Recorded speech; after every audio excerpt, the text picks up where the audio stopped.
Ancient prophecies are now coming to pass. The river Euphrates has finally dried up, and a mountain of gold stands revealed. کیا فرات کے خشک ہونے سے سونے کا پہاڑ ظاہر ہو چکا ہے؟ تصور کیجئے کہ ایسی پیشگوئی جو آج سے 1400 سال پہلے نبی کریم صلی اللہ علیہ وآلہ وسلم کی زبان مبارک سے نکلی اور آج 21ویں صدی میں ہم اسے حقیقت بنتا محسوس کر رہے ہیں۔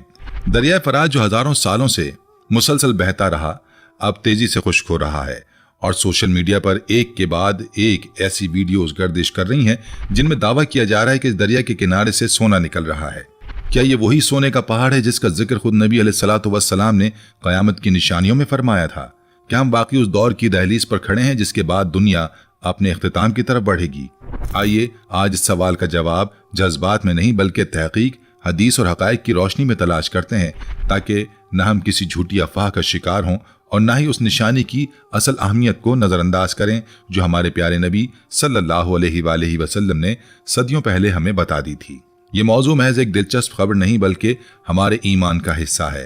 قیامت کی نشانیوں پر یقین رکھنا اسلام کے بنیادی عقائد میں شامل ہے، اور ان نشانیوں کا رونما ہونا خود اس بات کی گواہی ہے کہ نبی علیہ الصلوۃ والسلام کی نبوت سچی تھی، کیونکہ کوئی عام انسان 1400 سال پہلے ایسی تفصیلی اور غیب کی باتیں بیان نہیں کر سکتا تھا۔ مگر اسی ایمان کا تقاضا یہ بھی ہے کہ ہم ہر وائرل ویڈیو کو آنکھیں بند کر کے حدیث پر منطبق نہ کر دیں بلکہ تحقیق کے بعد ہی کوئی رائے قائم کریں۔ سب سے پہلے اس حدیث مبارکہ کو خود دیکھتے ہیں جس کی بنیاد پر یہ سارا ہنگامہ برپا ہے۔ صحیح مسلم میں نبی علیہ الصلوۃ والسلام کا یہ فرمان موجود ہے کہ قیامت اس وقت تک قائم نہیں ہوگی جب تک دریائے فرات ایک سونے کے پہاڑ کو ظاہر نہ کر دے، جس کے لیے لوگ آپس میں جنگ کریں گے اور ہر 100 میں سے 99 افراد اسی جنگ میں مارے جائیں گے۔